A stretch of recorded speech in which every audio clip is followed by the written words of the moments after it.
शिव को प्रिय है पुष्प में आंक का पुष्प, जो आंकड़े का पुष्प होता है शंकर को बड़ा प्रिय है। और दूसरे नंबर पर शंकर को प्रिय है शमी का पुष्प, बहुत ध्यान देना महाराज।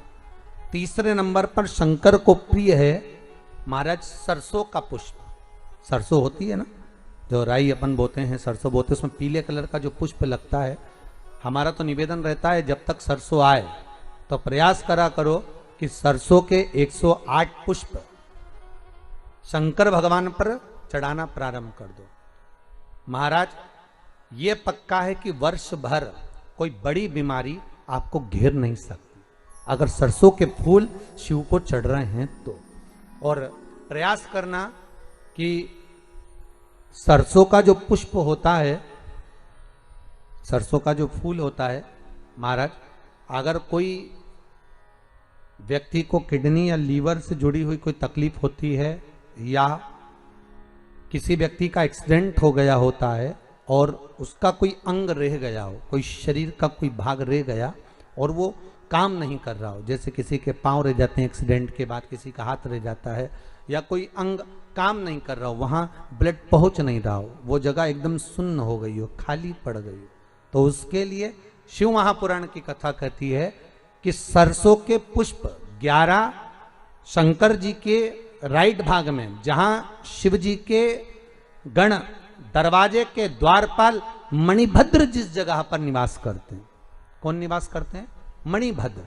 शंकर जी के दरवाजे के द्वारपाल हैं मणिभद्र जी। तो मणिभद्र दरवाजे के द्वारपाल में राइट भाग में मणिभद्र जी विराजते हैं। मतलब राइट भाग कौन सा हुआ? जब आप मंदिर से बाहर निकलेंगे तो राइट भाग, मंदिर में प्रवेश करेंगे जब राइट नहीं होना चाहिए, आप मंदिर से जब जाएं तो राइट भाग। मतलब आप मंदिर से राइट से जाएंगे तो शंकर जी का भी राइट हो जाएगा, क्योंकि शिव जी ऐसे बैठे हैं तो शंकर जी का भी राइट हो गया, देवता उनका भी राइट हो गया, तो राइट भाग सीधा हाथ मणिभद्र जी का स्थान।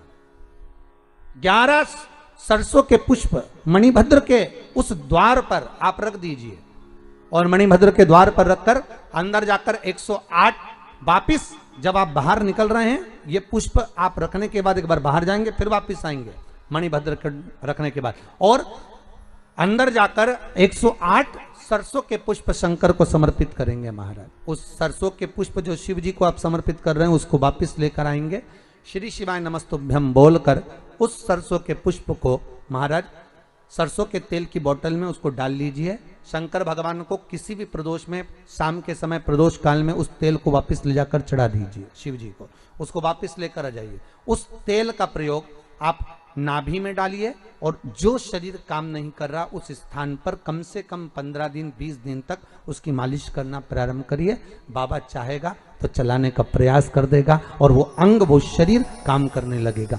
मणिभद्र का स्मरण, श्री शिवाय नमस्तुभ्यम, सब बोलिए एक बार जमकर, श्री, अरे पहले बोल दिया, हमारे साथ तो बोलो, श्री शिवाय नमस्तुभ्यम। भगवान शिव के मंत्र का स्मरण कर करते